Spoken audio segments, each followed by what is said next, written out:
Come on, babies.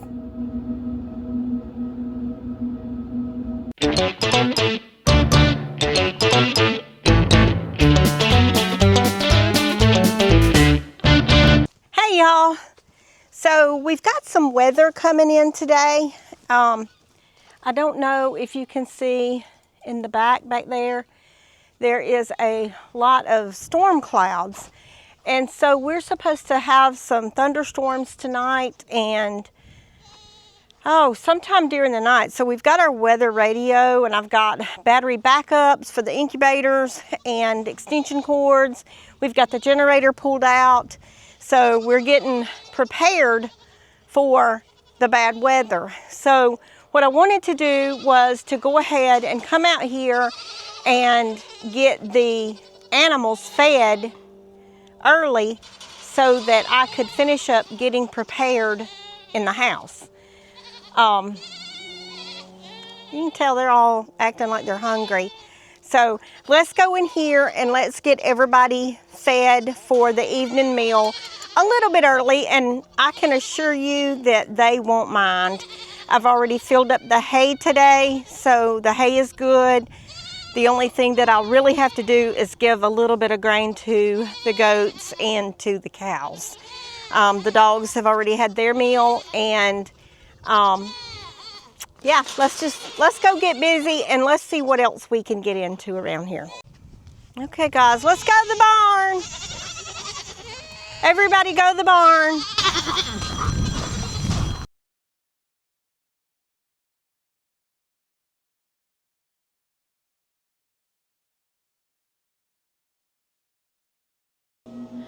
Okay, y'all, I'm standing in here in front of the hatcher. So it's actually day 58 on the lower egg. These three right here is day 55. So they're all moving. They're all moving really big. Now, you know, that was my dilemma last time, is when do I intervene? And everything that I've read says to not intervene. So I'm watching it very closely to see if movement slows down. The past eggs lived to day 60, but on day 61, they were no longer moving. So I'm just monitoring them very closely. I'm playing the sounds of a male emu. I'm also playing the sounds of hatching emus to try to encourage them to hatch, to break that egg. So I just got done doing that. So nothing so far. Now this video is supposed to publish tomorrow. So if I have an emu hatched by tomorrow, it will be on this video. I will not publish it until I know that I have any developments posted. Even if something new has happened, if there's an egg cracked or anything happens, I will add it to tomorrow's video. But as of right now, I have a lot of movement. And when I say a lot, I mean a lot. So we're still rocking and rolling. There is another egg that I have up top, and it was kind of put in by itself, and it's in the day 46-ish range. So we still got some time on that egg, but it's rocking and rolling too. I will keep you guys updated as things develop, but right now I really don't have anything that I can report other than this has been a challenge. Y'all, it's harder than I ever imagined that it could be. It has been a challenge. Those eggs are so hard. And I'm just going to be honest with you.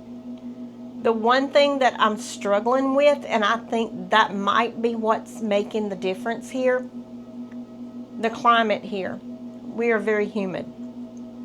So I struggle keeping the humidity in the right range. And I've probably failed on the first set of eggs. I'm really working on it on these, which means I may have to manually bring down the humidity, or I've got the water bowl covered.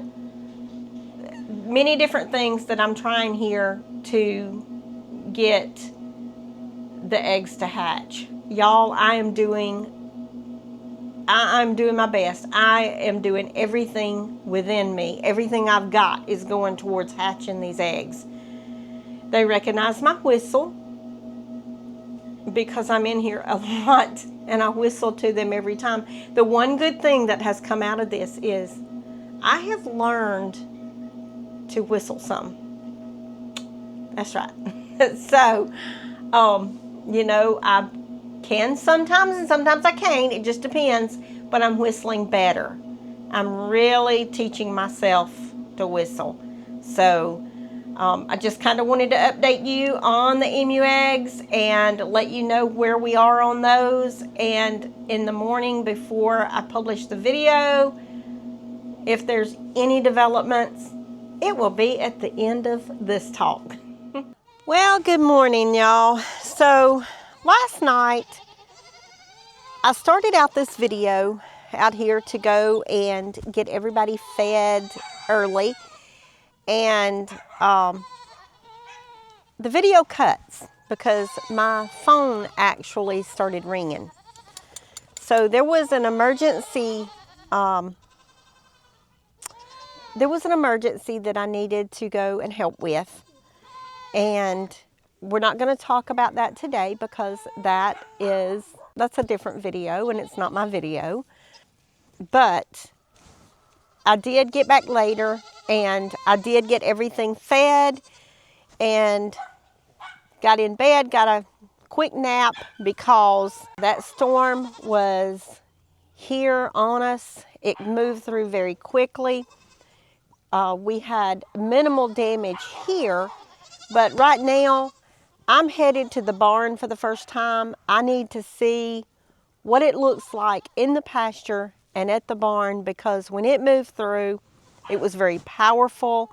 There was a load of water that was dumped and lots of very heavy high winds. So I'm hoping that even though my feed stall is in the middle of the barn and it's surrounded by stall walls, the ends have metal on them, but there's an open area above the stalls where that wind was blowing so hard and so fast, the rain was literally going sideways. And I just don't know that every bit of my feed was not ruined last night. So let's go in the barn and let's just see what happened and if there's anything salvageable in the barn as of now.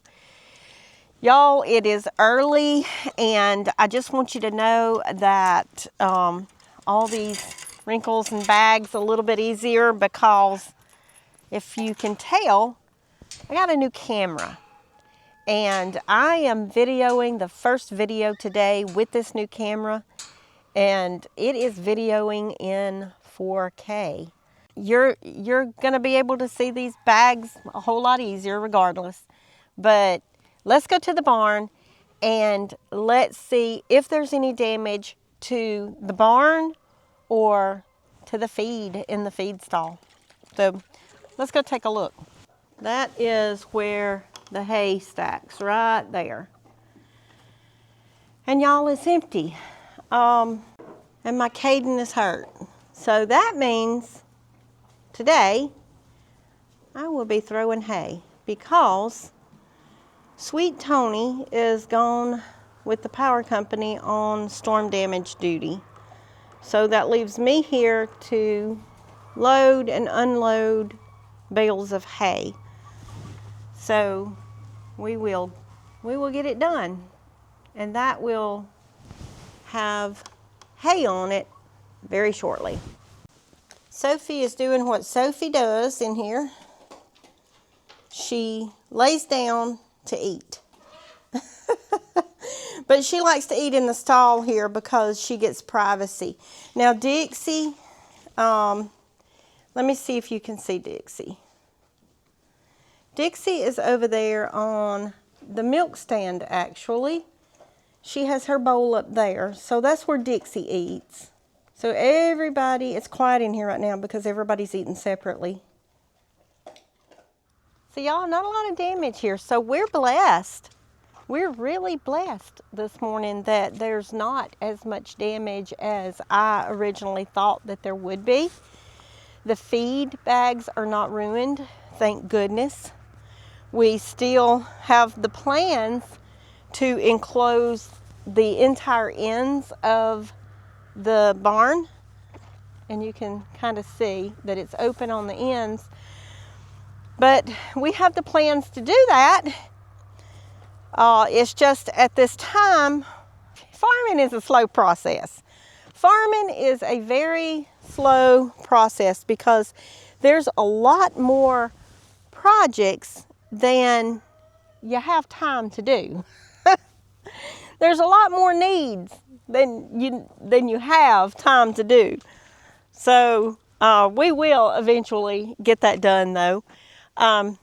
So this morning I've got everybody fed and watered, and I've got to go get some hay and get that put out later today. It's not urgent right this minute. So I think that a great cup of coffee and checking on those emu eggs is what I'm going to do next. So let's go get my little e-bike out of the barn, figure out where we're going next. Okay, y'all, so yesterday you saw me saying it was day 58 and the egg was still moving. I just wanted to show you what I actually do in the mornings when I get up. So the first thing I do is I come in here and I check the eggs and I shine the light in there and see, and you know, if they'll respond to either the light or to a whistle. And of course this morning I had to wake them up with a whistle, but once I got them awake they were really rocking.